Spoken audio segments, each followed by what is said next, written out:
Section 1 of The Adventures of Buster Bear.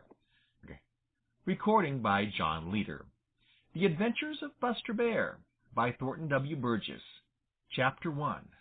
Buster Bear Goes Fishing. Buster Bear yawned as he lay on his comfortable bed of leaves and watched the first early morning sunbeams creeping through the Green Forest to chase out the Black Shadows. Once more he yawned and slowly got to his feet and shook himself.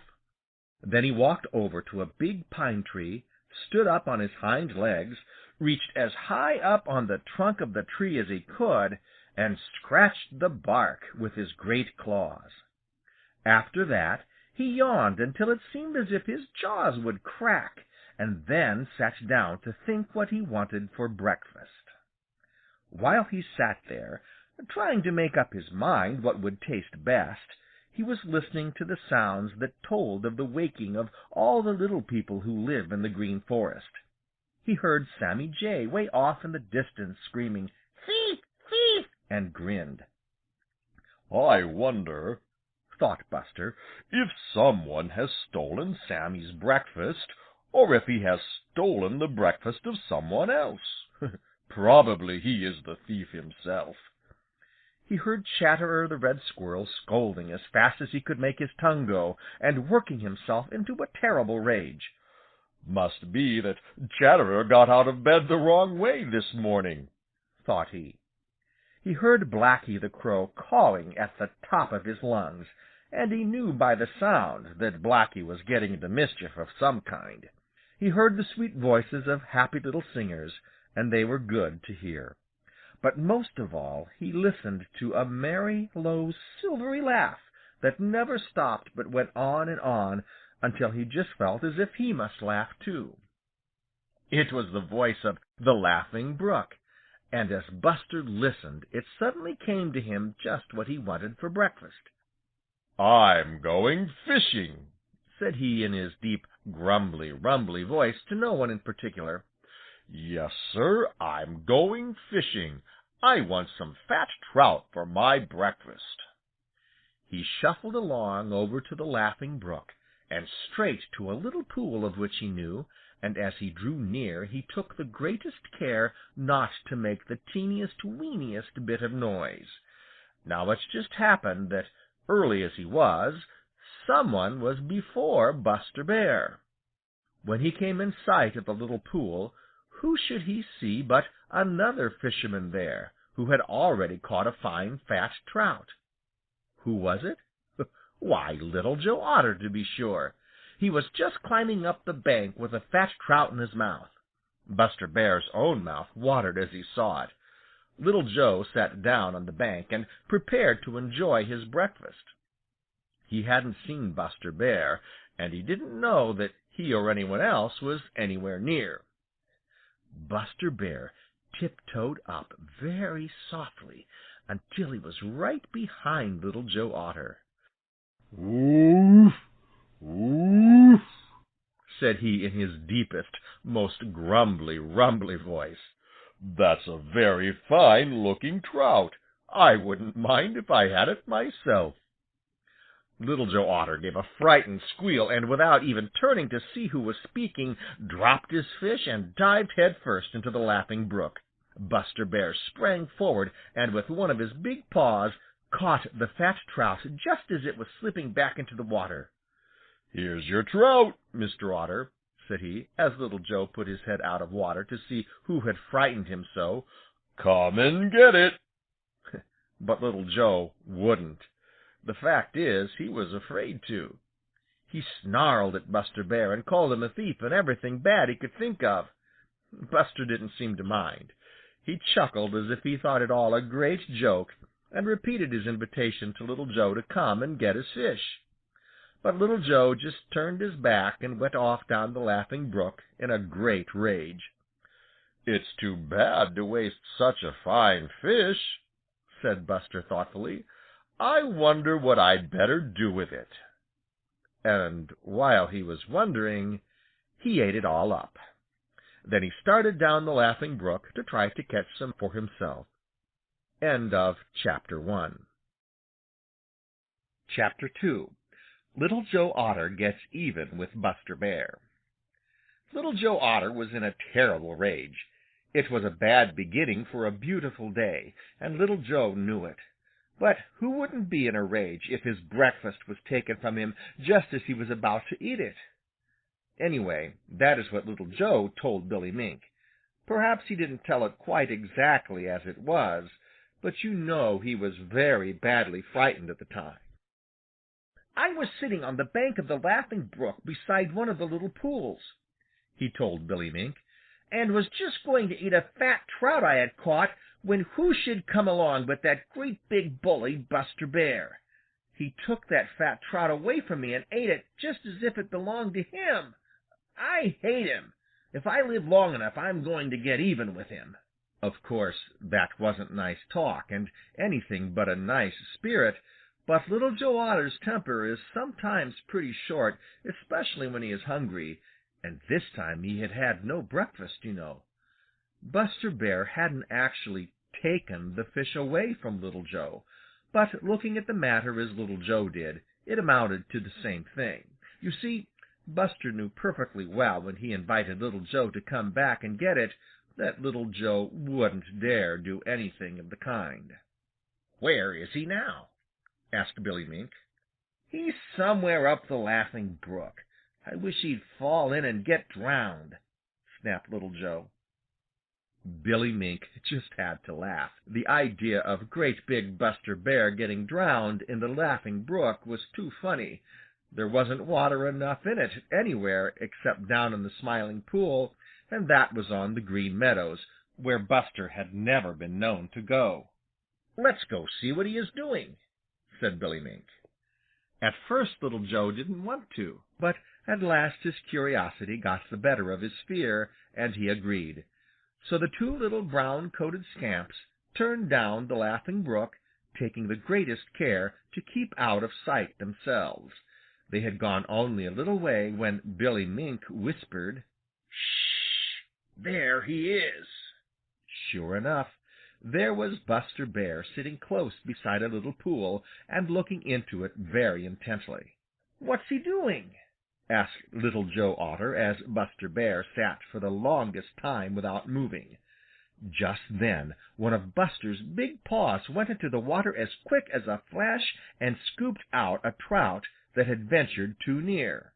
"He's fishing!" exclaimed Billy Mink. And that is just what Buster Bear was doing, and it was very plain to see that he was having great fun. When he had eaten the trout he had caught, he moved along to the next little pool. "They are our fish!" said Little Joe fiercely. "He has no business catching our fish." "I don't see how we're going to stop him," said Billy Mink. "I do!" cried Little Joe, into whose head an idea had just popped. "I'm going to drive all the fish out of the little pools and muddy the water all up. Then we'll see how many fish he will get. Just you watch me get even with Buster Bear." Little Joe slipped swiftly into the water and swam straight to the little pool that Buster Bear would try next. He frightened the fish so that they fled in every direction. Then he stirred up the mud until the water was so dirty that Buster couldn't have seen a fish right under his nose. He did the same thing in the next pool and the next. Buster Bear's fishing was spoiled for that day. End of Chapter 2. Chapter 3. Buster Bear is Greatly Puzzled. Buster Bear hadn't enjoyed himself so much since he came to the Green Forest to live. His fun began when he surprised Little Joe Otter on the bank of a little pool in the Laughing Brook, and Little Joe was so frightened that he dropped a fat trout he had just caught. It had seemed like a great joke to Buster Bear, and he had chuckled over it all the time he was eating the fat trout. When he had finished it, he started on to do some fishing himself. Presently he came to another little pool. He stole up to it very, very softly, so as not to frighten the fish. Then he sat down close to the edge of it and didn't move. Buster learned a long time ago that a fisherman must be patient unless, like Little Joe Otter, he is just as much at home in the water as the fish themselves and can swim fast enough to catch them by chasing them. So he didn't move so much as an eyelash. He was so still that he looked almost like the stump of an old tree. Perhaps that is what the fish thought he was, for pretty soon 2 or 3 swam right in close to where he was sitting. Now Buster Bear may be big and clumsy looking, but there isn't anything that can move much quicker than one of those big paws of his when he wants it to. One of them moved now, and quicker than a wink had scooped one of those foolish fish out onto the bank.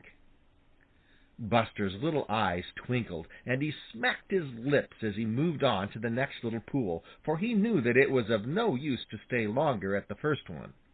The fish were so frightened that they wouldn't come back for a long, long time. At the next little pool the same thing happened. By this time Buster Bear was in fine spirits. It was fun to catch the fish, and it was still more fun to eat them. What finer breakfast could anyone have than fresh-caught trout? No wonder he felt good. But it takes more than 3 trout to fill Buster Bear's stomach, so he kept on to the next little pool. But this little pool, instead of being beautiful and clear so that Buster could see right to the bottom of it and so tell if there were any fish there, was so muddy that he couldn't see into it at all. It looked as if someone had just stirred up all the mud at the bottom. "Huh?" said Buster Bear. "It's of no use to try to fish here. I would just waste my time. I'll try the next pool." So he went on to the next little pool. He found this just as muddy as the other. Then he went on to another, and this was no better. Buster sat down and scratched his head. It was puzzling. Yes, sir, it was puzzling. He looked this way, and he looked that way suspiciously, but there was no one to be seen. Everything was still save for the laughter of the Laughing Brook. Somehow it seemed to Buster as if the brook were laughing at him. "It's very curious," muttered Buster. "Very curious indeed. It looks as if my fishing is spoiled for today. I don't understand it at all. It's lucky I caught what I did. It looks as if somebody is trying to... Ha!" A sudden thought had popped into his head. Then he began to chuckle and finally to laugh. "I do believe that scamp Joe Otter is trying to get even with me for eating that fat trout." And then, because Buster Bear always enjoys a good joke, even when it is on himself, he laughed until he had to hold his sides, which is a whole lot better than going off in a rage as Little Joe Otter had done. "You're pretty smart, Mr. Otter. You're pretty smart. But there are other people who are smart too," said Buster Bear, and still chuckling, he went off to think up a plan to get the best of Little Joe Otter. End of Chapter 3. Chapter 4. Little Joe Otter supplies Buster Bear with a breakfast. Getting even just for spite doesn't always pay. Fact is, it is very apt to work the other way. That is just how it came about that Little Joe Otter furnished Buster Bear with the best breakfast he had had for a long time. He didn't mean to do it. Oh my, no! The truth is, he thought all the time that he was preventing Buster Bear from getting a breakfast. You see, he wasn't well enough acquainted with Buster to know that Buster is quite as smart as he is, and perhaps a little bit smarter. Spite and selfishness were at the bottom of it.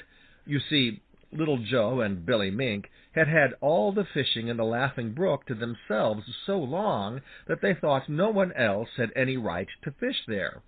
To be sure, Bobby Coon caught a few little fish there, but they didn't mind Bobby. Farmer Brown's boy fished there too sometimes, and this always made Little Joe and Billy Mink very angry, but they were so afraid of him that they didn't dare do anything about it. But when they discovered that Buster Bear was a fisherman, they made up their minds that something had got to be done. At least Little Joe did. "He'll try it again tomorrow morning," said Little Joe. "I'll keep watch, and as soon as I see him coming, I'll drive out all the fish just as I did today. I guess that'll teach him to let our fish alone." So the next morning Little Joe hid before daylight close by the little pool where Buster Bear had given him such a fright. Sure enough, just as the jolly sunbeams began to creep through the Green Forest, he saw Buster Bear coming straight over to the little pool. Little Joe slipped into the water and chased all the fish out of the little pool, and stirred up the mud on the bottom so that the water was so muddy that the bottom couldn't be seen at all. Then he hurried down to the next little pool and did the same thing. Now, Buster Bear is very smart. You know he had guessed the day before who had spoiled his fishing, so this morning he only went far enough to make sure that if Little Joe were watching for him, as he was sure he would be, he would see him coming. Then, instead of keeping on to the little pool, he hurried to a place way down the Laughing Brook where the water was very shallow, hardly over his feet, and there he sat chuckling to himself. Things happened just as he had expected. The frightened fish Little Joe chased out of the little pools up above swam down the Laughing Brook because, you know, Little Joe was behind them, and there was nowhere else for them to go. When they came to the place where Buster was waiting, all he had to do was to scoop them out onto the bank. It was great fun. It didn't take Buster long to catch all the fish he could eat. Then he saved a nice fat trout and waited. By and by along came Little Joe Otter, chuckling to think how he had spoiled Buster Bear's fishing. He was so intent on looking behind him to see if Buster was coming that he didn't see Buster waiting there until he spoke. "I'm much obliged for the fine breakfast you have given me," said Buster in his deepest, most grumbly-rumbly voice. "I've saved a fat trout for you to make up for the one I ate yesterday. I hope we'll go fishing together often." Then he went off laughing, fit to kill himself. Little Joe couldn't find a word to say, and was so surprised and angry that he went off by himself and sulked. And Billy Mink, who had been watching, ate the fat trout. End of Chapter 4. End of Section 1. Recording by John Leader, Bloomington, Illinois. Chapter 5. Grandfather Frog's Common Sense. There is nothing quite like common sense to smooth out troubles. People who have plenty of just plain common sense are often thought to be very wise. Their neighbors look up to them and are forever running to them for advice, and they are very much respected. That is the way with Grandfather Frog. He is very old and very wise. Anyway, that is what the neighbors think. The truth is, he simply has a lot of common sense, which, after all, is the very best kind of wisdom. Now, when Little Joe Otter found that Buster Bear had been too smart for him, and that instead of spoiling Buster's fishing in the Laughing Brook, he had really made it easier for Buster to catch all the fish he wanted, Little Joe went off down to the Smiling Pool in a great rage. Billy Mink stopped long enough to eat the fat fish Buster had left on the bank, and then he too went down to the Smiling Pool. When Little Joe Otter and Billy Mink reached the Smiling Pool, they climbed up on the big rock, and there Little Joe sulked and sulked until finally Grandfather Frog asked what the matter was. Little Joe wouldn't tell, but Billy Mink told the whole story. When he told how Buster had been too smart for Little Joe, it tickled him so that Billy had to laugh in spite of himself. So did Grandfather Frog. So did Jerry Muskrat, who had been listening. Of course, this made Little Joe angrier than ever. He said a lot of unkind things about Buster Bear and about Billy Mink and Grandfather Frog and Jerry Muskrat because they had laughed at the smartness of Buster. "He's nothing but a great big bully and a thief," declared Little Joe. "Chug-a-rum! He may be a bully because great big people are very apt to be bullies, and though I haven't seen him, I guess Buster Bear is big enough from all I have heard, but I don't see how he is a thief," said Grandfather Frog. "Didn't he catch my fish and eat them?" snapped Little Joe. "Doesn't that make him a thief?" "They were no more your fish than mine," protested Billy Mink. "Well, our fish, then. He stole our fish, if you like that any better. That makes him just as much a thief, doesn't it?" growled Little Joe. Grandfather Frog looked up at jolly, round, bright Mr. Sun and slowly winked one of his great goggly eyes. "There comes a foolish green fly," said he. "Who does he belong to?" "Nobody," snapped Little Joe. "What have foolish green flies got to do with I mean our fish?"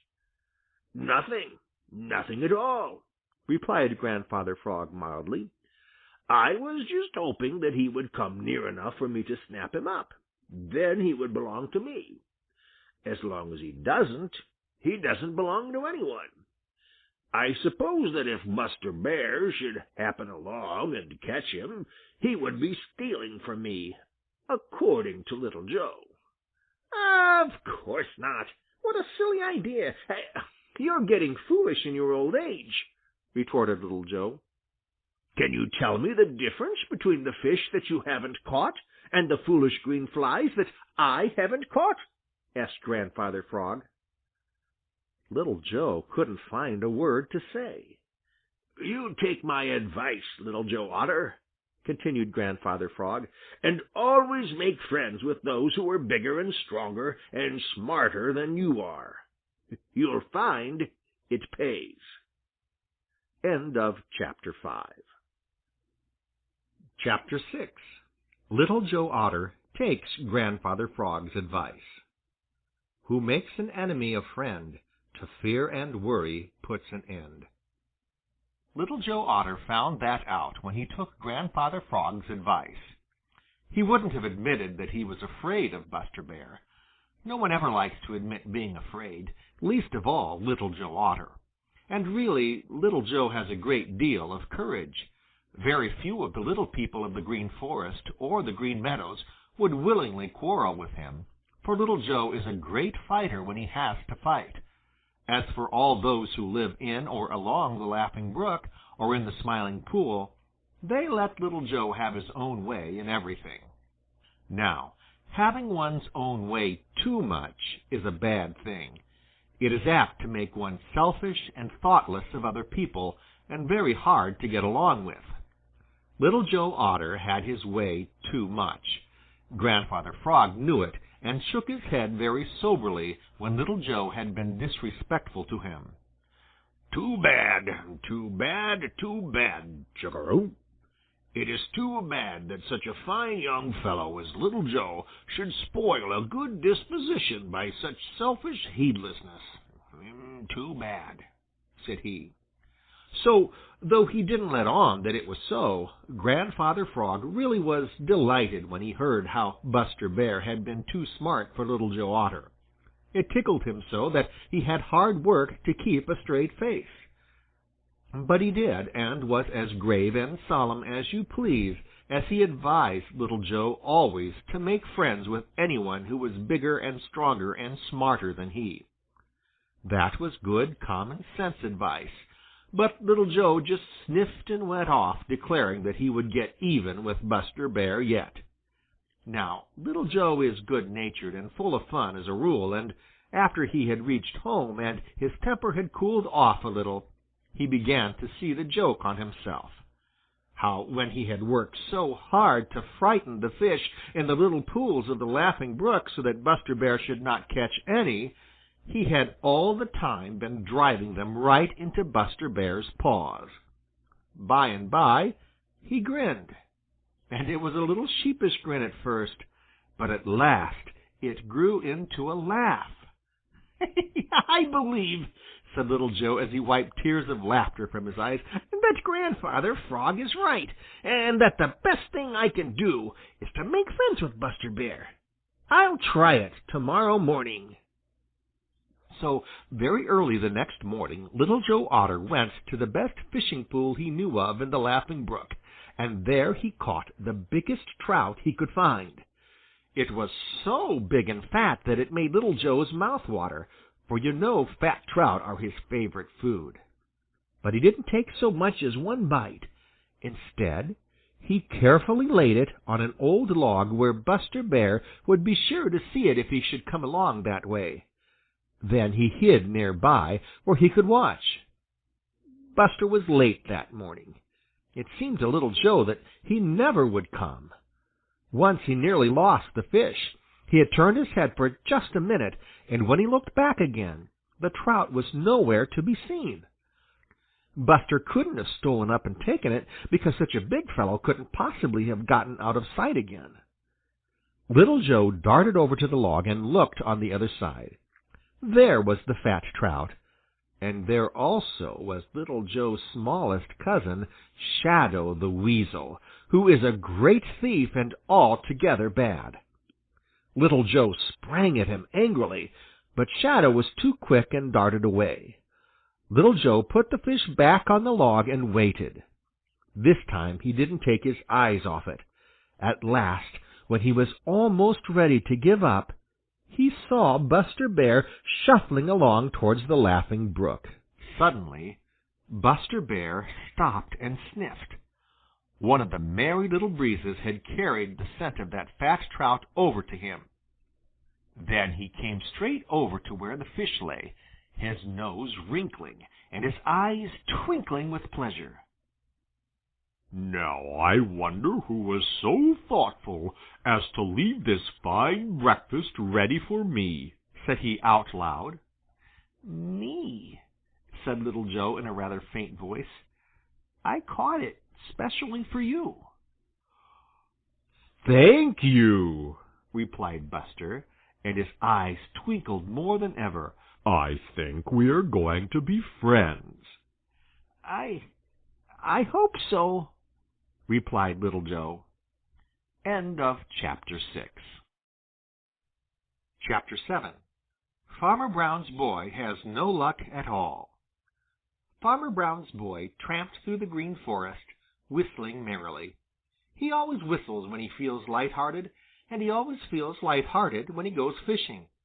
You see, he is just as fond of fishing as is Little Joe Otter or Billy Mink or Buster Bear.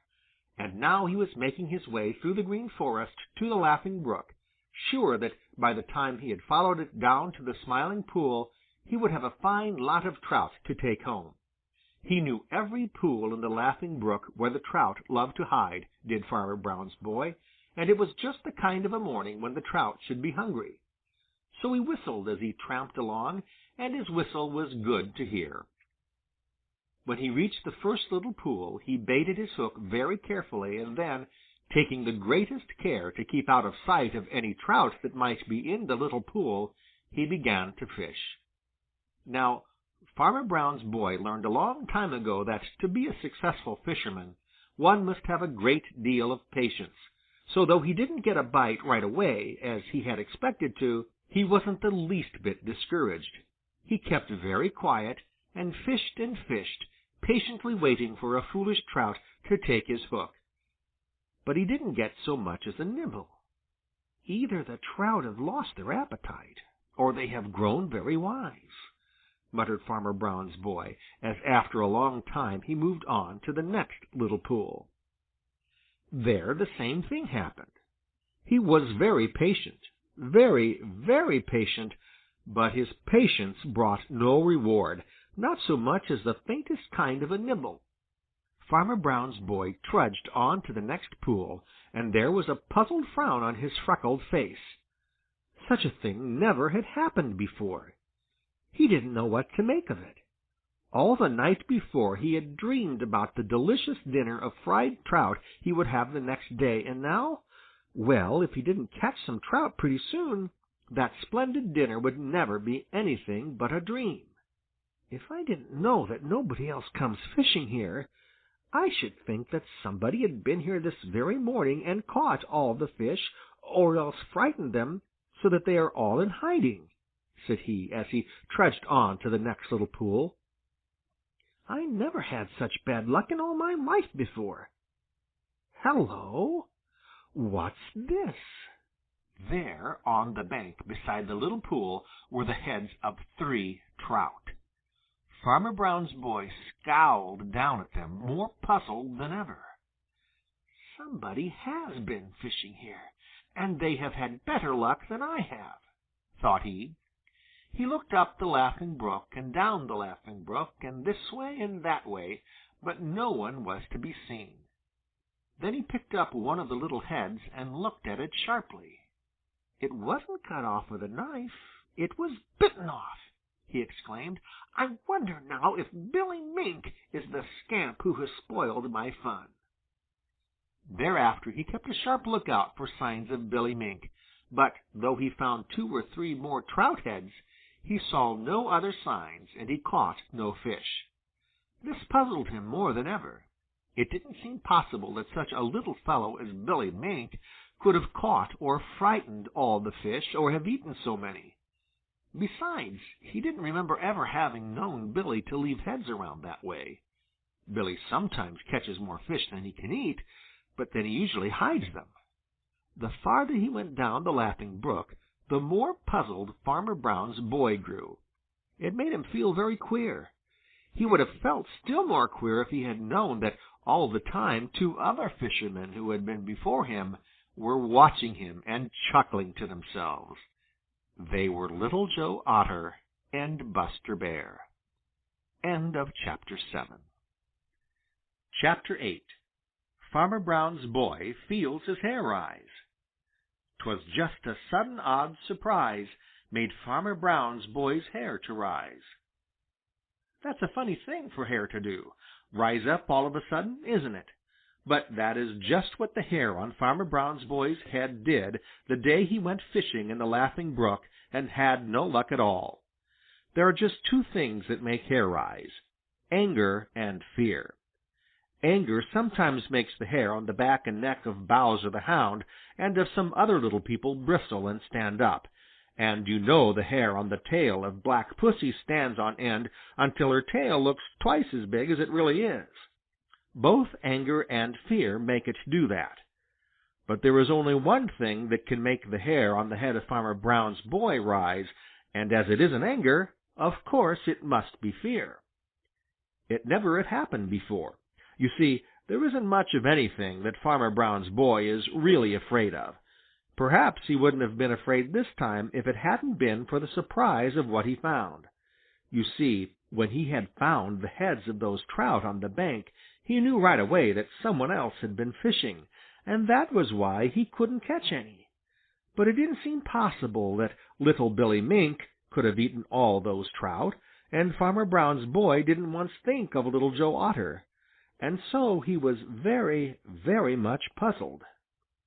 He was turning it all over in his mind and studying what it could mean when he came to a little muddy place on the bank of the Laughing Brook, and there he saw something that made his eyes look as if they would pop right out of his head, and it was right then that he felt his hair rise.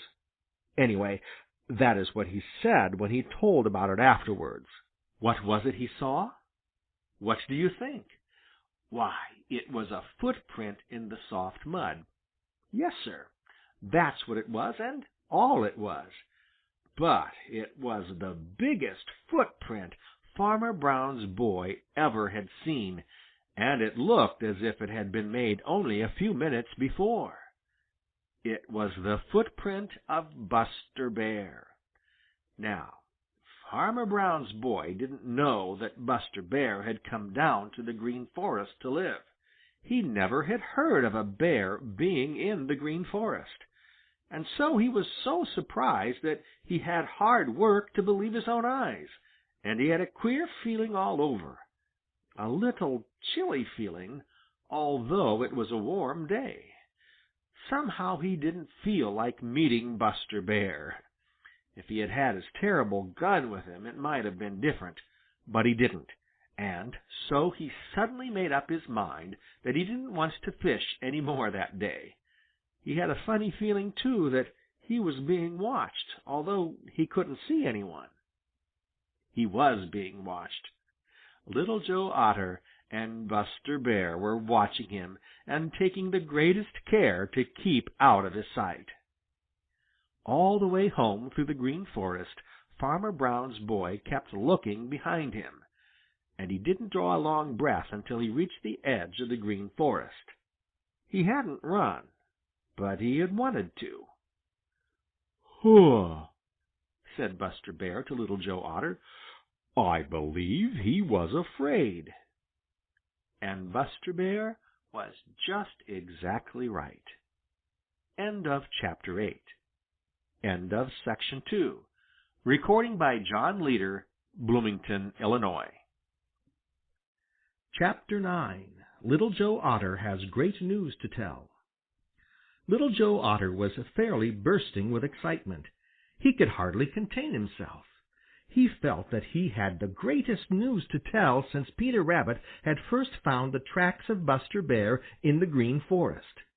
He couldn't keep it to himself a minute longer than he had to, so he hurried to the Smiling Pool, where he was sure he would find Billy Mink and Jerry Muskrat and Grandfather Frog and Spotty the Turtle, and he hoped that perhaps some of the little people who live in the Green Forest might be there too. Sure enough, Peter Rabbit was there on one side of the Smiling Pool, making faces at Reddy Fox, who was on the other side, which, of course, was not at all nice of Peter.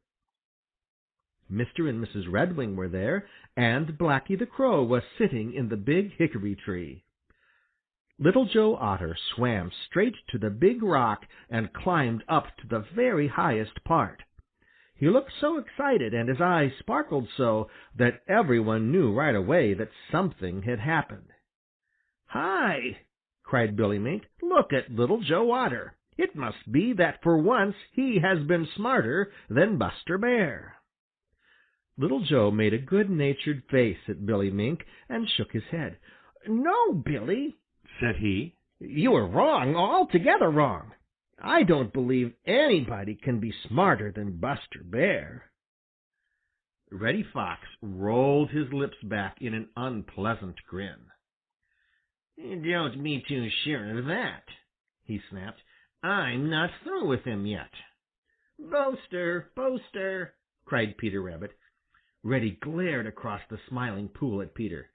"I'm not through with you either, Peter Rabbit," he snarled. "You'll find it out one of these fine days." "Reddy, Reddy, smart and sly, couldn't catch a buzzing fly," taunted Peter. "Chuck-a-roo!" said Grandfather Frog in his deepest, gruffest voice. "We know all about that. What we want to know is what Little Joe Otter has got on his mind." "It's news, great news!" cried Little Joe. "We can tell better how great it is when we hear what it is," replied Grandfather Frog testily. "What is it?" Little Joe Otter looked around at all the eager faces watching him, and then in the slowest, most provoking way he drawled, "Farmer Brown's boy is afraid of Buster Bear." For a minute no one said a word. Then Blacky the Crow leaned down from his perch in the big hickory tree and looked very hard at Little Joe as he said, "I don't believe it. I don't believe a word of it. Farmer Brown's boy isn't afraid of any one who lives in the Green Forest or on the Green Meadows or in the Smiling Pool, and you know it. We're all afraid of him." Little Joe glared back at Blacky. "I don't care whether you believe it or not. It's true," he retorted. Then he told how early that very morning he and Buster Bear had been fishing together in the Laughing Brook, and how Farmer Brown's boy had been fishing there too, and hadn't caught a single trout because they had all been caught or frightened before he got there. And then he told how Farmer Brown's boy had found a footprint of Buster Bear in the soft mud, and how he had stopped fishing right away and started for home, looking behind him with fear in his eyes all the way. "Now tell me that he isn't afraid," concluded Little Joe. "For once he knows just how we feel when he comes prowling around where we are. Isn't that great news? Now we'll get even with him." "I'll believe it when I see it for myself," snapped Blacky the Crow. End of Chapter 9. Chapter 10. Buster Bear Becomes a Hero. The news that Little Joe Otter told at the Smiling Pool, how Farmer Brown's boy had run away from Buster Bear without even seeing him, soon spread all over the Green Meadows and through the Green Forest until everyone who lives there knew about it. Of course, Peter Rabbit helped spread it. Trust Peter for that. But everybody else helped too. You see, they had all been afraid of Farmer Brown's boy for so long that they were tickled almost to pieces at the very thought of having someone in the Green Forest who could make Farmer Brown's boy feel fear as they had felt it. And so it was that Buster Bear became a hero right away to most of them. A few doubted Little Joe's story. One of them was Blacky the Crow. Another was Reddy Fox. Blacky doubted because he knew Farmer Brown's boy so well that he couldn't imagine him afraid. Reddy doubted because he didn't want to believe. You see, he was jealous of Buster Bear, and at the same time he was afraid of him. So Reddy pretended not to believe a word of what Little Joe Otter had said, and he agreed with Blacky that only by seeing Farmer Brown's boy afraid could he ever be made to believe it. But nearly everybody else believed it, and there was great rejoicing. Most of them were afraid of Buster, very much afraid of him, because he was so big and strong. But they were still more afraid of Farmer Brown's boy, because they didn't know him or understand him, and because in the past he had tried to catch some of them in traps and had hunted some of them with his terrible gun. So now they were very proud to think that one of their own number actually had frightened him, and they began to look on Buster Bear as a real hero. They tried in ever so many ways to show him how friendly they felt, and went quite out of their way to do him favors. Whenever they met one another, all they could talk about was the smartness and the greatness of Buster Bear. "Now I guess Farmer Brown's boy will keep away from the Green Forest, and we won't have to be all the time watching out for him," said Bobby Coon as he washed his dinner in the Laughing Brook, for you know he is very neat and particular. "And he won't dare set any more traps for me," gloated Billy Mink. "I wish Brer Bear would go up to Farmer Brown's henhouse and scare Farmer Brown's boy so that he would keep away from there. It would be a favor to me which I certainly would appreciate," said Unc' Billy Possum when he heard the news. "Let's all go together and tell Buster Bear how much obliged we are for what he has done," proposed Jerry Muskrat. "That's a splendid idea," cried Little Joe Otter. "We'll do it right away." "Caw, caw, caw!" broke in Blacky the Crow. "I say, let's wait and see for ourselves if it is all true." "Of course it's true," snapped Little Joe Otter. "Don't you believe I'm telling the truth?" "Certainly, certainly. Of course no one doubts your word," replied Blacky with the utmost politeness. "But you say yourself that Farmer Brown's boy didn't see Buster Bear, but only his footprint. Perhaps he didn't know whose it was, and if he had, he wouldn't have been afraid. Now, I've got a plan by which we can see for ourselves if he really is afraid of Buster Bear." "What is it?" asked Sammy Jay eagerly. Blacky the Crow shook his head and winked. "That's telling," said he. "I want to think it over. if you meet me at the big hickory tree at sun-up tomorrow morning, and get everybody else to come that you can, perhaps I will tell you." End of Chapter 10. Chapter 11. Blacky the Crow tells his plan. Blacky is a dreamer. Blacky is a schemer. His voice is strong when things go wrong. Blacky is a screamer. It's a fact. Blacky the Crow is forever dreaming and scheming, and almost always it is of mischief. He is one of the smartest and cleverest of all the little people of the Green Meadows and the Green Forest, and all the others know it. Blacky likes excitement. He wants something going on. The more exciting it is, the better he likes it. Then he has a chance to use that harsh voice of his, and how he does use it. So now, as he sat in the top of the big hickory tree beside the Smiling Pool and looked down on all the little people gathered there, he was very happy. In the first place, he felt very important, and you know Blacky dearly loves to feel important. They had all come at his invitation to listen to a plan for seeing for themselves if it were really true that Farmer Brown's boy was afraid of Buster Bear. On the big rock in the Smiling Pool sat Little Joe Otter, Billy Mink, and Jerry Muskrat. On his big green lily pad sat Grandfather Frog. On another lily pad sat Spotty the Turtle. On the bank on one side of the Smiling Pool were Peter Rabbit, Jumper the Hare, Danny Meadow Mouse, Johnny Chuck, Jimmy Skunk, Unc' Billy Possum, Striped Chipmunk, and Old Mr. Toad. On the other side of the Smiling Pool were Reddy Fox, Digger the Badger, and Bobby Coon.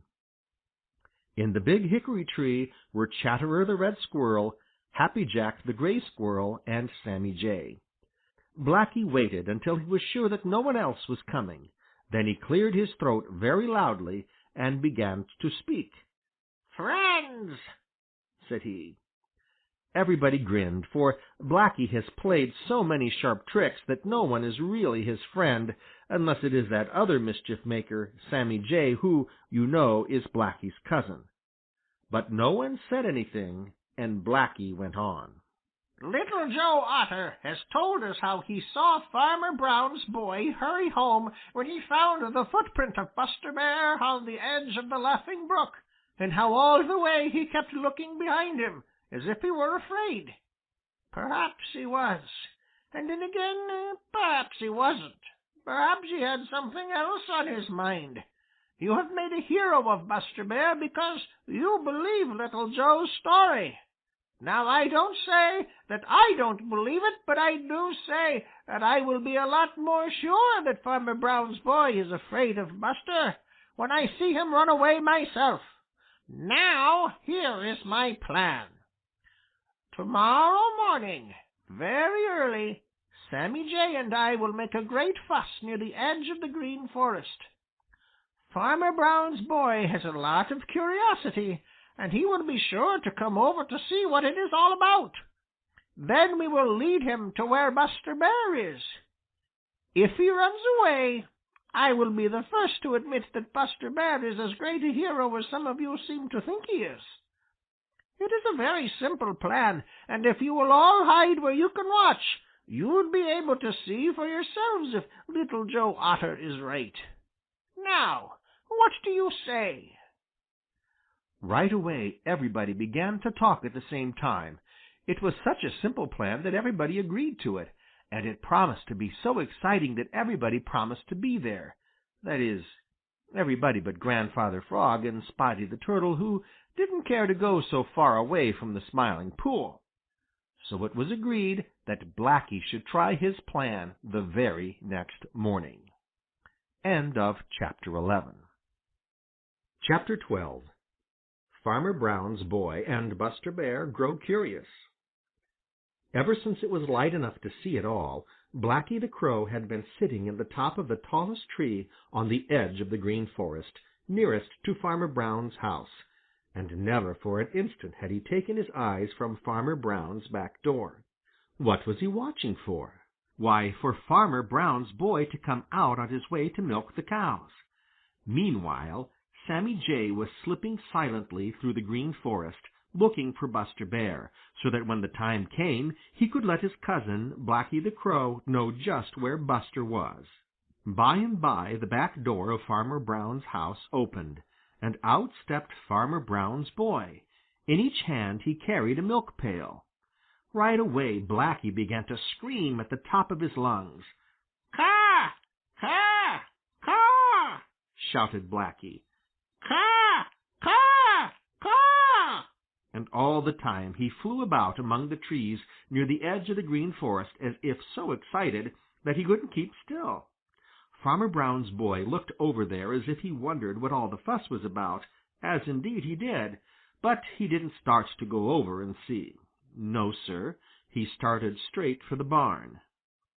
Blacky didn't know what to make of it. You see, smart as he is and shrewd as he is, Blacky doesn't know anything about the meaning of duty, for he never has to work excepting to get enough to eat. So when Farmer Brown's boy started for the barn instead of for the Green Forest, Blacky didn't know what to make of it. He screamed harder and louder than ever, until his voice grew so hoarse he couldn't scream any more. But Farmer Brown's boy kept right on to the barn. "I'd like to know what you're making such a fuss about, Mr. Crow, but I've got to feed the cows and milk them first," said he. Now, all this time the other little people of the Green Forest and the Green Meadows had been hiding where they could see all that went on. When Farmer Brown's boy disappeared in the barn, Chatterer the Red Squirrel snickered right out loud. "Ha, ha, ha! And this is a great plan of yours, Blacky! Ha, ha, ha!" he shouted. Blacky couldn't find a word to say. He just hung his head, which is something Blacky seldom does. "Perhaps if we wait until he comes out again, he will come over here," said Sammy Jay, who had joined Blacky. So it was decided to wait. It seemed as if Farmer Brown's boy never would come out, but at last he did. Blacky and Sammy Jay at once began to scream and make all the fuss they could. Farmer Brown's boy took the 2 pails of milk into the house, then out he came and started straight for the Green Forest. He was so curious to know what it all meant that he couldn't wait another minute. Now there was someone else with a great deal of curiosity also. He had heard the screaming of Blacky the Crow and Sammy Jay, and he had to know what it was all about. So at the same time Farmer Brown's boy started for the Green Forest, this other listener started towards the place where Blacky and Sammy were making such a racket. He walked very softly so as not to make a sound. It was Buster Bear. End of Chapter 12 and end of Section 3. Recording by John Leader, Bloomington, Illinois. Chapter 13. Farmer Brown's Boy and Buster Bear Meet. If you should meet with Buster Bear while walking through the wood, what would you do? Now tell me true. I'd run the best I could. That is what Farmer Brown's boy did when he met Buster Bear, and a lot of the little people of the Green Forest, and some from the Green Meadows who saw him. When Farmer Brown's boy came hurrying home from the Laughing Brook without any fish one day, and told about the great footprint he had seen in a muddy place on the bank deep in the Green Forest, and had said he was sure that it was the footprint of a bear, he had been laughed at. Farmer Brown had laughed and laughed. "Why," said he, "there hasn't been a bear in the Green Forest for years and years, not since my own grandfather was a little boy. And that, you know, was a long, long, long time ago. If you want to find Mr. Bear, you'll have to go to the Great Woods.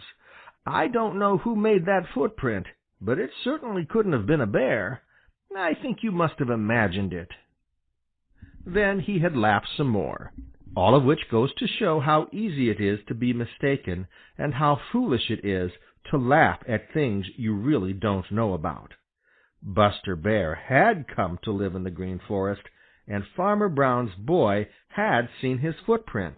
But Farmer Brown laughed so much and made fun of him so much that at last his boy began to think that he must have been mistaken after all. So when he heard Blacky the Crow and Sammy Jay making a great fuss near the edge of the Green Forest, he never once thought of Buster Bear as he started over to see what was going on. When Blacky and Sammy saw him coming, they moved a little farther into the Green Forest, still scheming in the most excited way. They felt sure that Farmer Brown's boy would follow them, and they meant to lead him to where Sammy had seen Buster Bear that morning. Then they would find out for sure if what Little Joe Otter had said was true, that Farmer Brown's boy really was afraid of Buster Bear. Now, all around, behind trees and stumps, and under thick branches, and even in treetops, were other little people watching with round, wide-open eyes to see what would happen.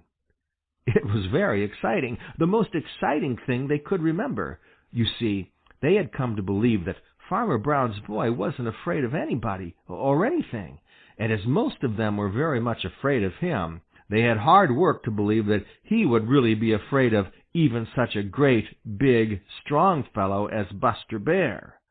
Everyone was so busy watching Farmer Brown's boy that no one saw Buster coming from the other direction. You see, Buster walked very softly. Big as he is, he can walk without making the teeniest, weeniest sound. And that is how it happened that no one saw him or heard him until just as Farmer Brown's boy stepped out from behind one side of a thick little hemlock tree, Buster Bear stepped out from behind the other side of that same little tree.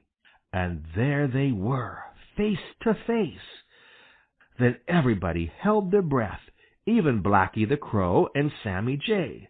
For just a little minute it was so still there in the Green Forest that not the least little sound could be heard. What was going to happen? End of Chapter 13. Chapter 14. A surprising thing happens. Blacky the Crow and Sammy Jay, looking down from the top of a tall tree, held their breath.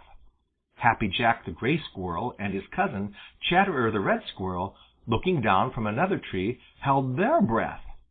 Unc' Billy Possum, sticking his head out from a hollow tree, held his breath. Bobby Coon, looking through a hole in a hollow stump in which he was hiding, held his breath. Reddy Fox, lying flat down behind a heap of brush, held his breath. Peter Rabbit, sitting bolt upright under a thick hemlock branch with eyes and ears wide open, held his breath. And all the other little people who happened to be where they could see did the same thing. You see, it was the most exciting moment ever was in the Green Forest. Farmer Brown's boy had just stepped out from behind one side of a little hemlock tree, and Buster Bear had just stepped out from behind the opposite side of the little hemlock tree, and neither had known that the other was anywhere near. For a whole minute they stood there face to face, gazing into each other's eyes, while everybody watched and waited, and it seemed as if the whole Green Forest was holding its breath. Then something happened. Yes, sir, something happened. Farmer Brown's boy opened his mouth and yelled. It was such a sudden yell and such a loud yell that it startled Chatterer so that he nearly fell from his place in the tree, and it made Reddy Fox jump to his feet ready to run. And that yell was a yell of fright. There was no doubt about it, for with the yell Farmer Brown's boy turned and ran for home, as no one ever had seen him run before. He ran just as Peter Rabbit runs when he has got to reach the dear Old Briar patch before Reddy Fox can catch him, which, you know, is as fast as he can run. Once he stumbled and fell, but he scrambled to his feet in a twinkling, and away he went without once turning his head to see if Buster Bear was after him. There wasn't any doubt that he was afraid, very much afraid. Everybody leaned forward to watch him. "What did I tell you? Didn't I say that he was afraid of Buster Bear?" cried Little Joe Otter, dancing about with excitement. "You were right, Little Joe. I'm sorry that I doubted it. See him go! Caw! Caw! Caw!" shrieked Blacky the Crow. For a minute or two everybody forgot about Buster Bear. Then there was a great crash which made everybody turn to look the other way. What do you think they saw? Why, Buster Bear was running away too, and he was running twice as fast as Farmer Brown's boy. He bumped into trees and crashed through bushes and jumped over logs, and in almost no time at all, he was out of sight. Altogether, it was the most surprising thing that the little people of the Green Forest ever had seen. Sammy Jay looked at Blacky the Crow, and Blacky looked at Chatterer, and Chatterer looked at Happy Jack, and Happy Jack looked at Peter Rabbit, and Peter Rabbit looked at Unc' Billy Possum, and Unc' Billy Possum looked at Bobby Coon, and Bobby looked at Johnny Chuck, and Johnny looked at Reddy Fox, and Reddy looked at Jimmy Skunk, and Jimmy looked at Billy Mink, and Billy looked at Little Joe Otter, and for a minute nobody could say a word. Then Little Joe gave a funny little gasp. Why, said he. I believe Buster Bear is afraid too, Unc' Billy Possum chuckled. I believe you're all right, Brer Otter, said he.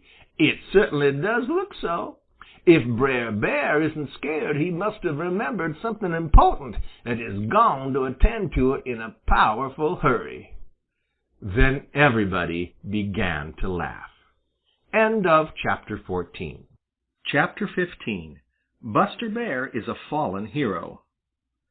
A fallen hero is someone to whom everyone has looked up as very brave and then proves to be less brave than he was supposed to be. That was the way with Buster Bear. When Little Joe Otter had told how Farmer Brown's boy had been afraid at the mere sight of one of Buster Bear's big footprints, they had at once made a hero of Buster. At least some of them had, as this was the first time, the very first time, that they had ever known anyone who lives in the Green Forest to make Farmer Brown's boy run away. They looked on Buster Bear with a great deal of respect and were very proud of him. But now they had seen Buster Bear and Farmer Brown's boy meet face to face, and while it was true that Farmer Brown's boy had run away as fast as ever he could, it was also true that Buster Bear had done the same thing. He had run even faster than Farmer Brown's boy, and had hidden in the most lonely place he could find in the very deepest part of the Green Forest. It was hard to believe, but it was true. And right away everybody lost a great deal of the respect for Buster which they had felt. It was always that way. They began to say unkind things about him. They said them among themselves, and some of them even said them to Buster when they met him, or said them so that he would hear them.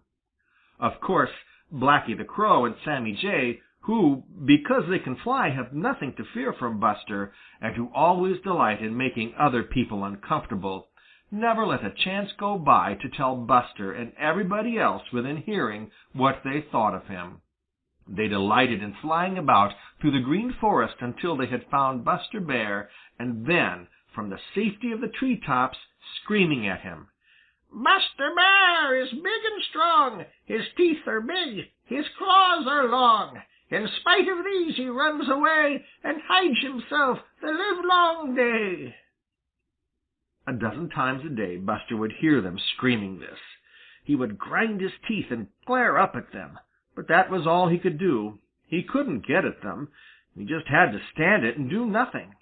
But when impudent little Chatterer the Red Squirrel shouted the same thing from a place just out of reach in a big pine tree, Buster could stand it no longer.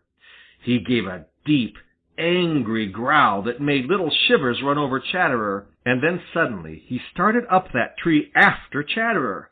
With a frightened little shriek, Chatterer scampered to the top of the tree. He hadn't known that Buster could climb, but Buster is a splendid climber, especially when the tree is big and stout as this one was, and now he went up after Chatterer, growling angrily. How Chatterer did wish that he had kept his tongue still. He ran to the very top of the tree, so frightened that his teeth chattered, and when he looked down and saw Buster's great mouth coming nearer and nearer, he nearly tumbled down with terror. The worst of it was, there wasn't another tree near enough for him to jump to. He was in trouble this time, was Chatterer, sure enough, and there was no one to help him. Chapter 16. Chatterer the Red Squirrel Jumps for His Life. It isn't very often that Chatterer the Red Squirrel knows fear. That is one reason that he is so often impudent and saucy. But once in a while a great fear takes possession of him, as when he knows that Shadow the Weasel is looking for him. You see, he knows that Shadow can go wherever he can go. There are very few of the little people of the Green Forest and the Green Meadows who do not know fear at some time or other. But it comes to Chatterer as seldom as to anyone, because he is very sure of himself and his ability to hide or run away from danger. But now, as he clung to a little branch near the top of a tall pine tree in the Green Forest and looked down at the big sharp teeth of Buster Bear drawing nearer and nearer, and listened to the deep, angry growls that made his hair stand on end, Chatterer was too frightened to think. If only he had kept his tongue still instead of saying hateful things to Buster Bear. If only he had known that Buster Bear could climb a tree. If only he had chosen a tree near enough to other trees for him to jump across. But he had said hateful things. He had chosen to sit in a tree which stood quite by itself, and Buster Bear could climb. Chatterer was in the worst kind of trouble, and there was no one to blame but himself. That is usually the case with those who get into trouble. Nearer and nearer came Buster Bear, and deeper and angrier sounded his voice. Chatterer gave a little frightened gasp, and looked this way and looked that way. What should he do? What could he do? The ground seemed a terrible distance below. If only he had wings like Sammy Jay, but he hadn't. Growled Buster Bear. I'll teach you manners. I'll teach you to treat your betters with respect. I'll swallow you whole. That's what I'll do. Grrr. Oh, cried Chatterer. Grrr. I'll eat you all up to the last hair on your tail, growled Buster, scrambling a little nearer. Oh, cried Chatterer, and ran out to the very tip of the little branch to which he had been clinging. Now, if Chatterer had only known it, Buster Bear couldn't reach him way up there, because the tree was too small at the top for such a big fellow as Buster. But Chatterer didn't think of that. He gave one more frightened look down at those big teeth, then he shut his eyes and jumped straight out for the faraway ground. It was a long, long, long way down to the ground, and it certainly looked as if such a little fellow as Chatterer must be killed. But Chatterer had learned from Old Mother Nature that she had given him certain things to help him at just such times, and one of them is the power to spread himself very flat. He did it now. He spread his arms and legs out just as far as he could, and that kept him from falling as fast and as hard as he otherwise would have done, because being spread out so flat that way, the air held him up a little. And then there was his tail, that funny little tail he is so fond of jerking when he scolds. This helped him too. It helped him keep his balance and keep from turning over and over. Down, down, down he sailed and landed on his feet. Of course, he hit the ground pretty hard, and for just a second he quite lost his breath. But it was only for a second, and then he was scurrying off as fast as a frightened squirrel could. Buster Bear watched him and grinned. I didn't catch him that time, he growled, but I guess I gave him a good fright and taught him a lesson. End of Chapter 16 and end of Section 4. Recording by John Leader, Bloomington, Illinois. Chapter 17. Buster Bear Goes Berrying. Buster Bear is a great hand to talk to himself when he thinks no one is around to overhear. It's a habit. However, it isn't a bad habit unless it is carried too far. Any habit becomes bad if it is carried too far. Suppose you had a secret, a real secret, something that nobody else knew, and that you didn't want anybody else to know. And suppose you had the habit of talking to yourself. You might, without thinking, tell that secret out loud to yourself, and someone might, just might happen to overhear. Then there wouldn't be any secret. That is the way that a habit which isn't bad in itself can become bad when it is carried too far. Now, Buster Bear had lived by himself in the Great Woods so long that this habit of talking to himself had grown and grown. He did it just to keep from being lonesome. Of course, when he came down to the Green Forest to live, he brought all his habits with him. That is one thing about habits. You always take them with you wherever you go. So Buster brought this habit of talking to himself down to the Green Forest, where he had many more neighbors than he had in the Great Woods. Let me see, let me see. What is there to tempt my appetite? Said Buster in his deep, grumbly-rumbly voice. I find my appetite isn't what it ought to be. I need a change. Yes, sir, I need a change.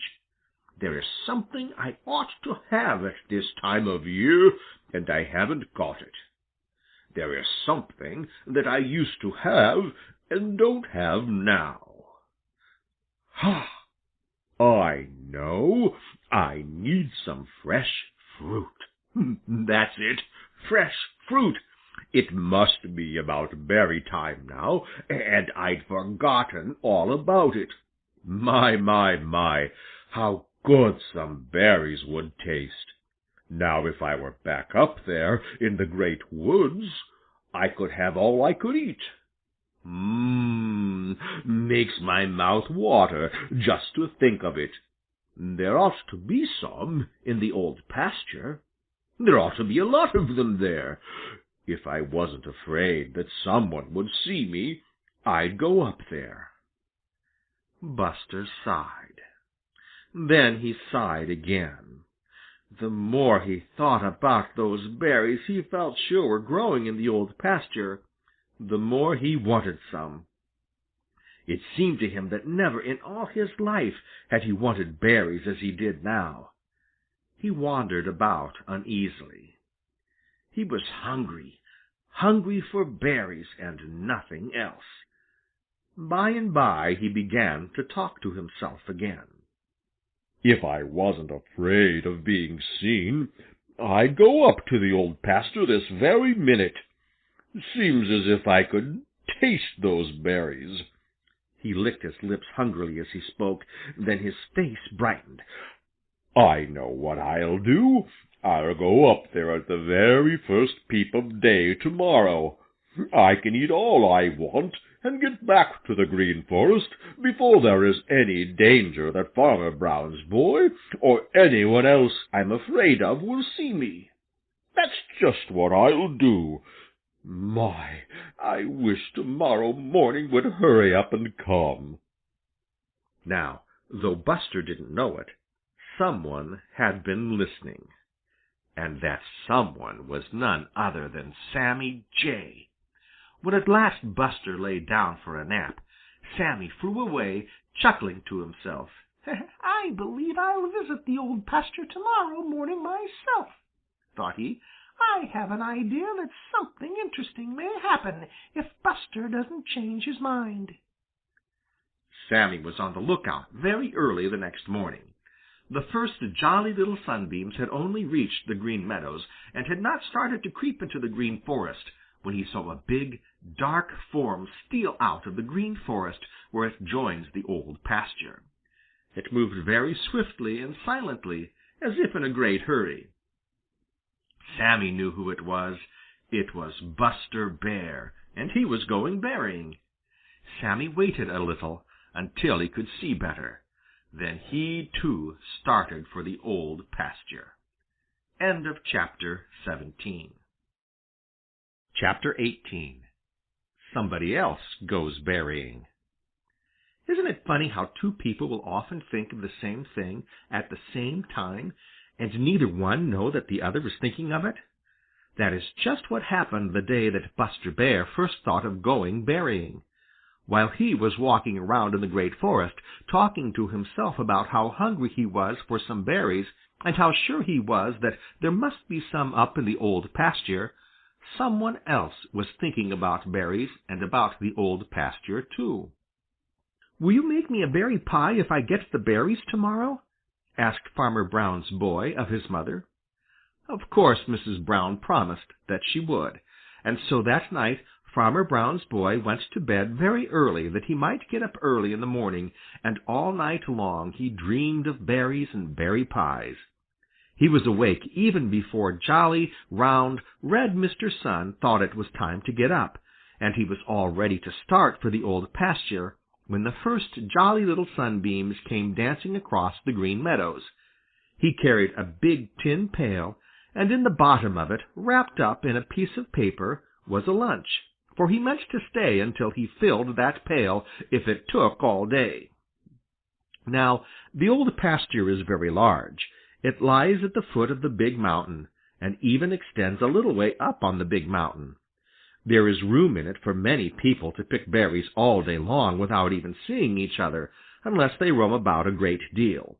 You see, the bushes grow very thick there, and you cannot see very far in any direction. Jolly, round, red Mr. Sun had climbed a little way up in the sky by the time Farmer Brown's boy reached the Old Pasture, and was smiling down on all the Great World, and all the Great World seemed to be smiling back. Farmer Brown's boy started to whistle, and then he stopped. "If I whistle," thought he, "everybody will know just where I am, and will keep out of sight, and I never can get acquainted with folks if they keep out of sight."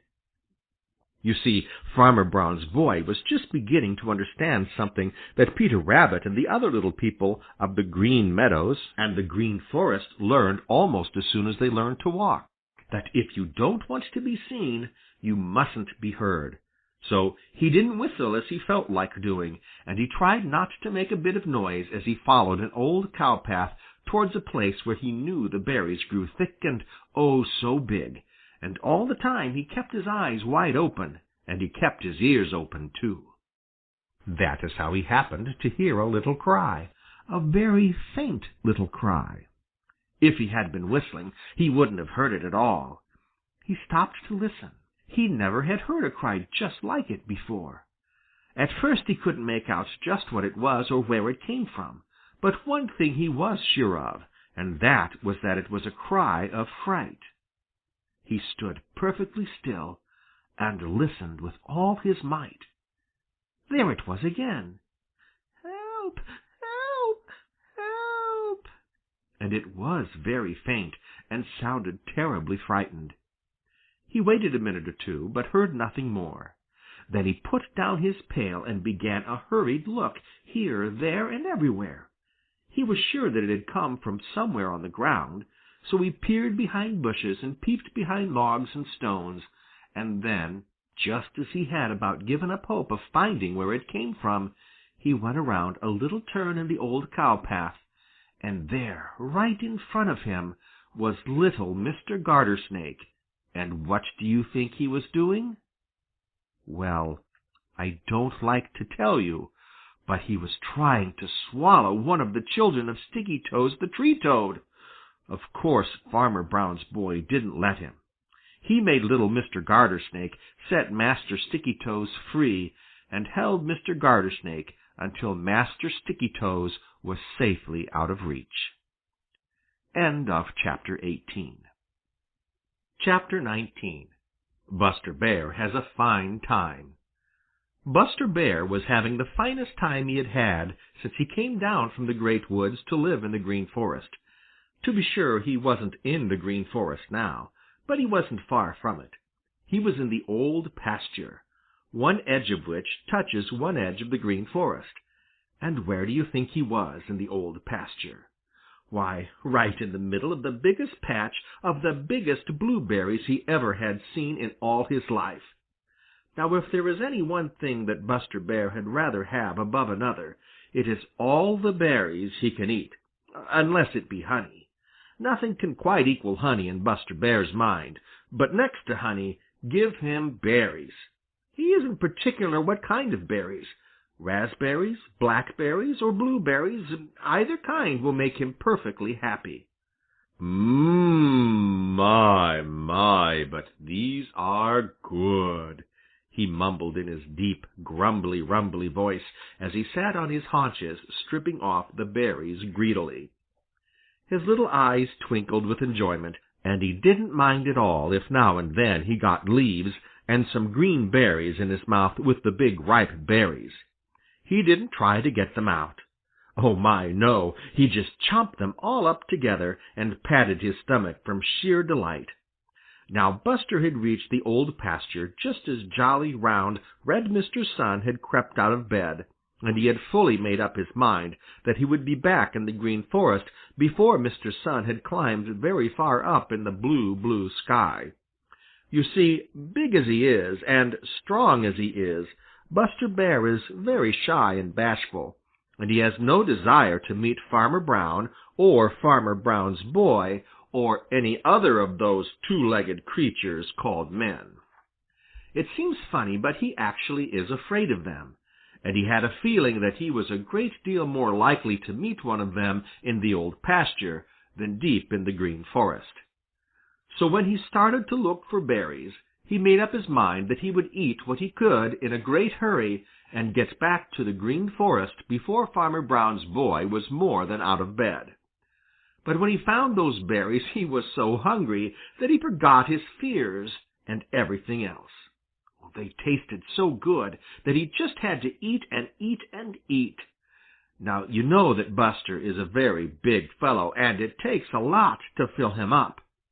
He kept eating and eating and eating, and the more he ate, the more he wanted. You know how it is. So he wandered from one patch of berries to another in the Old Pasture, and never once thought of the time. Somehow, time is the hardest thing in the world to remember when you are having a good time. Jolly, round, red Mr. Sun climbed higher and higher in the blue, blue sky. He looked down on all the Great World and saw all that was going on. He saw Buster Bear in the Old Pasture and smiled as he saw what a perfectly glorious time Buster was having. And he saw something else in the Old Pasture that made his smile still broader. He saw Farmer Brown's boy filling a great tin pail with blueberries, and he knew that Farmer Brown's boy didn't know that Buster Bear was anywhere about. And he knew that Buster Bear didn't know that Farmer Brown's boy was anywhere about, and somehow he felt very sure that he would see something funny happen if they should chance to meet. Mumbled Buster Bear with his mouth full, as he moved along to another patch of berries, and then he gave a little gasp of surprise and delight. Right in front of him was a shiny thing just full of the finest, biggest, bluest berries. There were no leaves or green ones there. Buster blinked his greedy little eyes rapidly and looked again. No, he wasn't dreaming. They were real berries, and all he had got to do was to help himself. Buster looked sharply at the shiny thing that held the berries. It seemed perfectly harmless. He reached out a big paw and pushed it gently. It tipped over and spilled out a lot of the berries. Yes, it was perfectly harmless. Buster gave a little sigh of pure happiness. He would eat those berries to the last one, and then he would go home to the Green Forest. End of Chapter 19. Chapter 20. Buster Bear Carries Off the Pail of Farmer Brown's Boy. The question is, did Buster Bear steal Farmer Brown's boy's pail? To steal is to take something which belonged to someone else. There is no doubt that he stole the berries that were in the pail when he found it, for he deliberately ate them. He knew well enough that someone must have picked them, for whoever heard of blueberries growing in tin pails? So there is no doubt that when Buster took them, he stole them. But with the pail it was different. He took the pail, but he didn't mean to take it. In fact, he didn't want that pail at all. You see, It was this way. When Buster found that big tin pail brimming full of delicious berries in the shade of that big bush in the Old Pasture, he didn't stop to think whether or not he had a right to them. Buster is so fond of berries that from the very second that his greedy little eyes saw that pailful, he forgot everything but the feast that was waiting for him right under his very nose. He didn't think anything about the right or wrong of helping himself. There before him were more berries than he had ever seen together at one time in all his life, and all he had to do was to eat and eat and eat. And that is just what he did do. Of course he upset the pail, but he didn't mind a little thing like that. When he had gobbled up all the berries that rolled out, he thrust his nose into the pail to get all that were left in it. Just then he heard a little noise, as if someone were coming. He threw up his head to listen, and somehow, he never did know just how, the handle of the pail slipped back over his ears and caught there.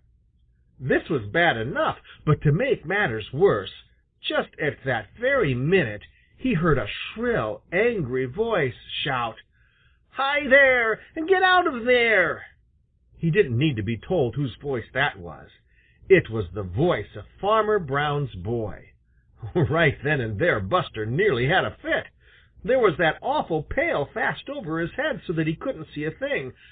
Of course, that meant that he couldn't run away, which was the thing of all things he most wanted to do, for big as he is and strong as he is, Buster is very shy and bashful when human beings are around. He growled and whined and squealed. He tried to back out of the pail and couldn't. He tried to shake it off and couldn't. He tried to pull it off, but somehow he couldn't get hold of it. Then there was another yell.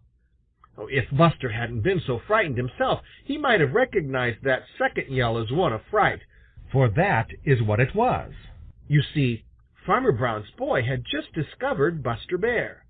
When he had yelled the first time, he had supposed that it was one of the young cattle who live in the Old Pasture all summer. But when he saw Buster, he was just as badly frightened as Buster himself.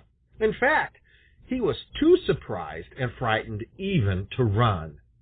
After that second yell, he just stood still and stared. Buster clawed at that awful thing on his head more frantically than ever. Suddenly it slipped off so that he could see. He gave one frightened look at Farmer Brown's boy, and then with a mighty woof, he started for the Green Forest as fast as his legs could take him, and this was very fast indeed, let me tell you. He didn't stop to pick out a path, but just crashed through the bushes as if they were nothing at all, just nothing at all. But the funniest thing of all is this. He took that pail with him. Yes, sir, Buster Bear ran away with the big tin pail of Farmer Brown's boy. You see, when it slipped off his head, the handle was still around his neck, and there he was running away with a pail hanging from his neck. He didn't want it. He would have given anything to get rid of it. But he took it because he couldn't help it. And that brings us back to the question. Did Buster steal Farmer Brown's boy's pail? What do you think? End of chapter 20 and end of section 5. Recording by John Leader, Bloomington, Illinois. Chapter 21. Sammy Jay Makes Things Worse for Buster Bear. Thief, thief, thief! Thief, thief, thief! Sammy Jay was screaming at the top of his lungs as he followed Buster Bear across the Old Pasture toward the Green Forest. Never had he screamed so loud, and never had his voice sounded so excited. The little people of the Green Forest, the Green Meadows, and the Smiling Pool are so used to hearing Sammy cry thief that usually they think very little about it. But every blessed one who heard Sammy this morning stopped whatever he was doing and pricked up his ears to listen. Sammy's cousin, Blacky the Crow, just happened to be flying along the edge of the Old Pasture, and the minute he heard Sammy's voice, he turned and flew over to see what it was all about. Just as soon as he caught sight of Buster Bear running for the Green Forest as hard as ever he could, he understood what had excited Sammy so. He was so surprised that he almost forgot to keep his wings moving. Buster Bear had what looked to Blacky very much like a tin pail hanging from his neck. No wonder Sammy was excited. Blacky beat his wings fiercely and started after Sammy. And so they reached the edge of the Green Forest, Buster Bear running as hard as ever he could, Sammy Jay flying just behind him, screaming, "Thief, thief, thief!" at the top of his lungs, and behind him Blacky the Crow, trying to catch up and yelling as loud as he could, "Caw! Caw! Caw! Come on, everybody! Come on! Come on!" Poor Buster! It was bad enough to be frightened almost to death as he had been up in the Old Pasture when the pail had caught over his head just as Farmer Brown's boy had yelled at him. Then to have the handle of the pail slip down around his neck so that he couldn't get rid of the pail but had to take it with him as he ran was making a bad matter worse. Now to have all his neighbors of the Green Forest see him in such a fix and make fun of him was more than he could stand. He felt humiliated. That is just another way of saying shamed. Yes, sir, Buster felt that he was shamed in the eyes of his neighbors, and he wanted nothing so much as to get away by himself where no one could see him and try to get rid of that dreadful pail. But Buster is so big that it is not easy for him to find a hiding place, so when he reached the Green Forest, he kept right on to the deepest, darkest, most lonesome part, and crept under the thickest hemlock tree he could find. But it was of no use. The sharp eyes of Sammy Jay and Blacky the Crow saw him. They actually flew into the very tree under which he was hiding, and how they did scream!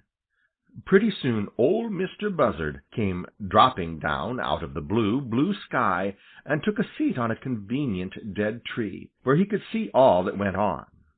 Old Mr. Buzzard began to grin as soon as he saw that tin pail on Buster's neck. Then came others: Redtail the Hawk, Scrapper the Kingbird, Redwing the Blackbird, Drummer the Woodpecker, Welcome Robin, Timmy Tit the Chickadee, Jenny Wren, Redeye the Vireo, and ever so many more. They came from the Old Orchard, the Green Meadows, and even down by the Smiling Pool, for the voices of Sammy Jay and Blacky the Crow carried far, and at the sound of them everybody hurried over, sure that something exciting was going on.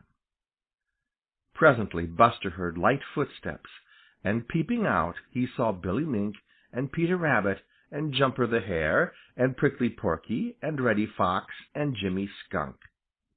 Even timid little Whitefoot the Wood Mouse was where he could peer out and see without being seen.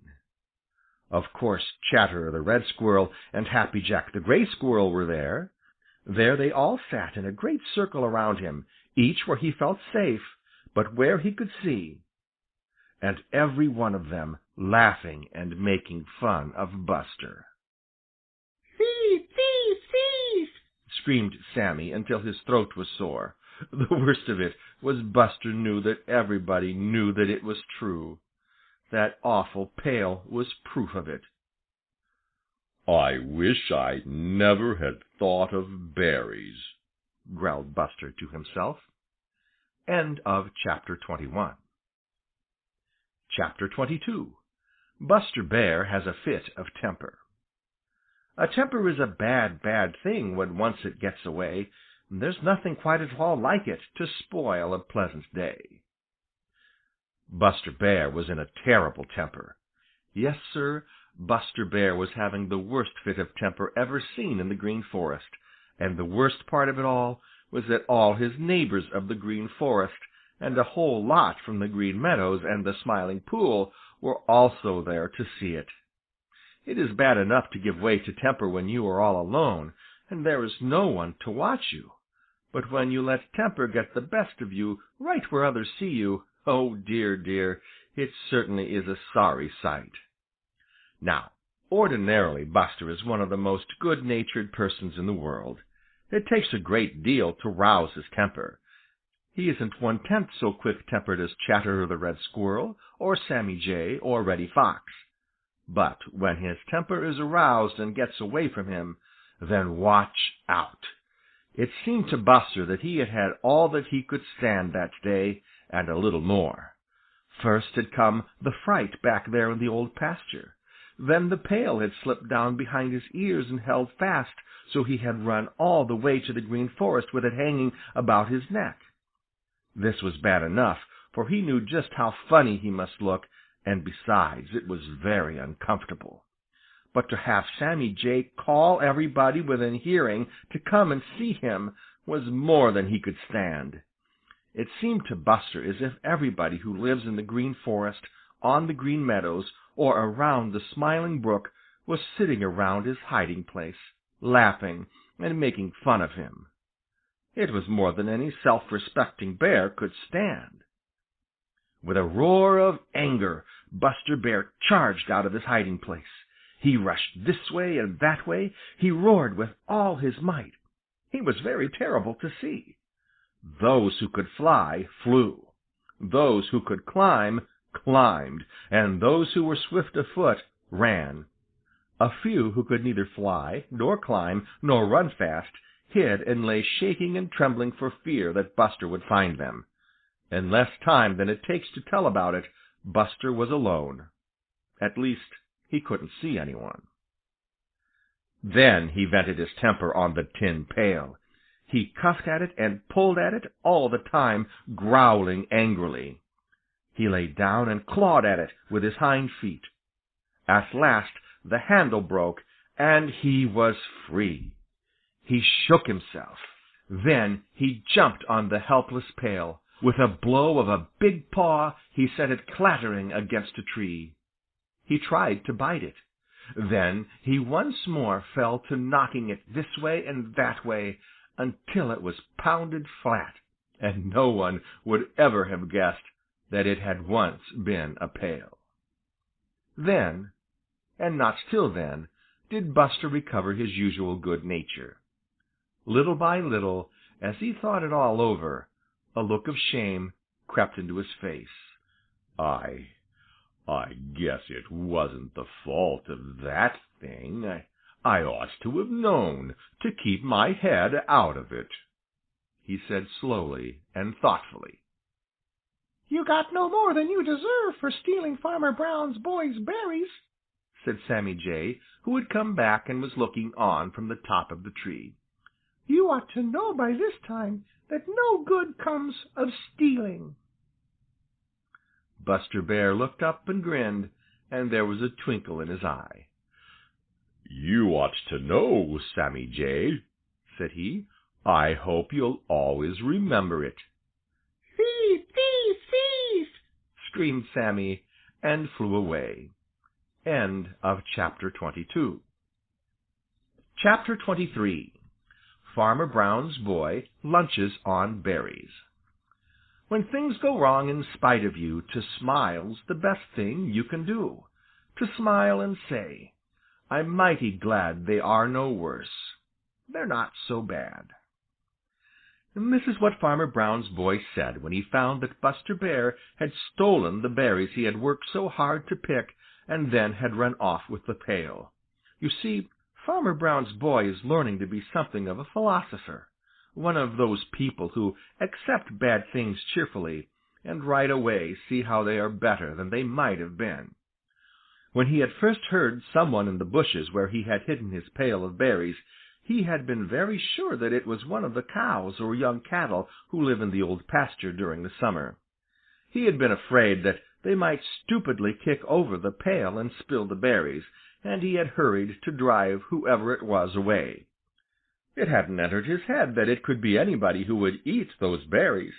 When he had yelled and Buster Bear had suddenly appeared, struggling to get off the pail which had caught over his head, Farmer Brown's boy had been too frightened to even move.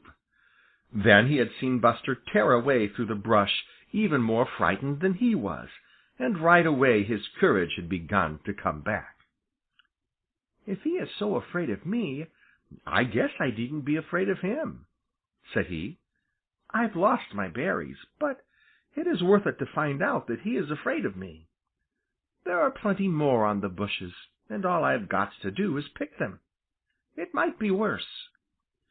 He walked over to the place where the pail had been, and then he remembered that when Buster ran away he had carried the pail with him, hanging about his neck. He whistled. It was a comical little whistle of chagrin as he realized that he had nothing in which to put more berries, even if he picked them. "It's worse than I thought," cried he. "That bear has cheated me out of that berry pie my mother promised me." Then he began to laugh as he thought of how funny Buster Bear had looked with the pail about his neck, and then because, he is learning to be a philosopher, he once more repeated, "It might have been worse. Yes, indeed, it might have been worse. That bear might have tried to eat me instead of the berries. I guess I'll go eat that lunch I left back by the spring, and then I'll go home. I can pick berries some other day." Chuckling happily over Buster Bear's great fright, Farmer Brown's boy tramped back to the spring where he had left 2 thick sandwiches on a flat stone when he started to save his pail of berries. "My, but those sandwiches will taste good," thought he. "I'm glad they are big and thick. I never was hungrier in my life. Hello!" This he exclaimed right out loud, for he had just come in sight of the flat stone where the sandwiches should have been, and they were not there. No, sir, there wasn't so much as a crumb left of those 2 thick sandwiches. You see, Old Man Coyote had found them and gobbled them up while Farmer Brown's boy was away. But Farmer Brown's boy didn't know anything about Old Man Coyote. He rubbed his eyes and stared everywhere, even up in the trees, as if he thought those sandwiches might be hanging up there. They had disappeared as completely as they never had been, and Old Man Coyote had taken care to leave no trace of his visit. Farmer Brown's boy gaped foolishly this way and that way. Then, instead of growing angry, a slow smile stole over his freckled face. "I guess someone else was hungry too," he muttered.